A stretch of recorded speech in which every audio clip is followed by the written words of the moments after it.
guys, today maglalagay naman tayo ng washer fluid. So paano ba maglagay ng washer fluid kay Nissan Qashqai 2019 SV? So buksan muna natin yung hood, which is ito. I-pull lang natin. At every winter or snowy and rainy season, lagi kaming may nakastock na washer fluid sa likod.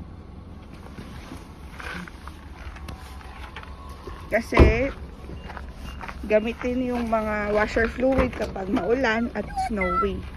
So lagi dapat may nakareserba sa ating trunk. Just in case, ayan, sa summer pa to. So ito, nalagay natin yan. Kita nyo may mga degree Celsius. Ayan yung weather na akma or appropriate sa weather. Pero ito, since natira to since summer, ito na muna ubusin natin. Pero palamig na.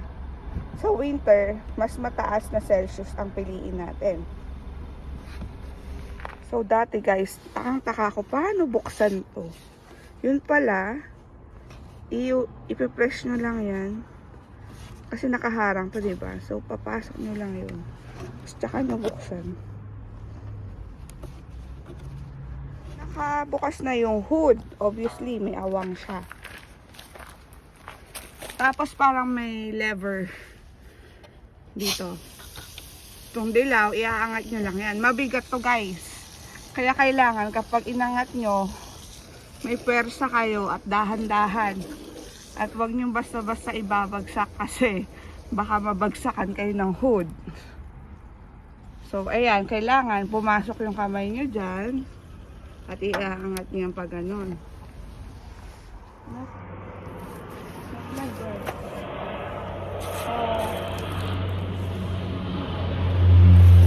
This is the inside of Mommy's car. Sige, I said just stand up there. But can I... Ito guys, ito yung pakita mo sige. Ito yung stand. Mainit-init pa guys. Tapos pakita mo sige. Pasok nyo lang dyan. So, yan, nakatayo na. Tapos, yung flasher fluid, ay washer fluid, ayan yung makikita nyo sa dashboard, diba? So, ibig sabihin, ito rin yung buksan. Ito yung buksan nyo. Medyo mainit-init pa, guys. So, dapat maganda ang pag-ano nyo dyan. Pagsalin nyo, huwag masyadong maalog. Or gumamit kayo ng embudo para magandang pasok. Okay, sige, hawakan mo na. So, kapag just in case lang, pakita mo to. May natapon ng konti. Huwag masyadong maalog. Just stand up here, sige.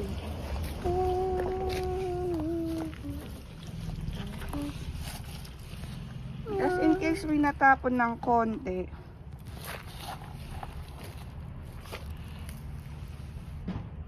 Which is, ayan na, ang dami ng matapon, di ba? Baba nyo konti.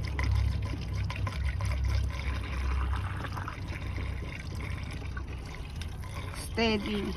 Okay lang kahit may matapon na konti, pero much better sana kapag wala. Siyempre para hindi masayang at hindi mabasa yung ano nyo, mga nasa loob ng car. It looks like pink orange. Huwag masyadong shaky, sige. Stay away from him, sige. Back. Back.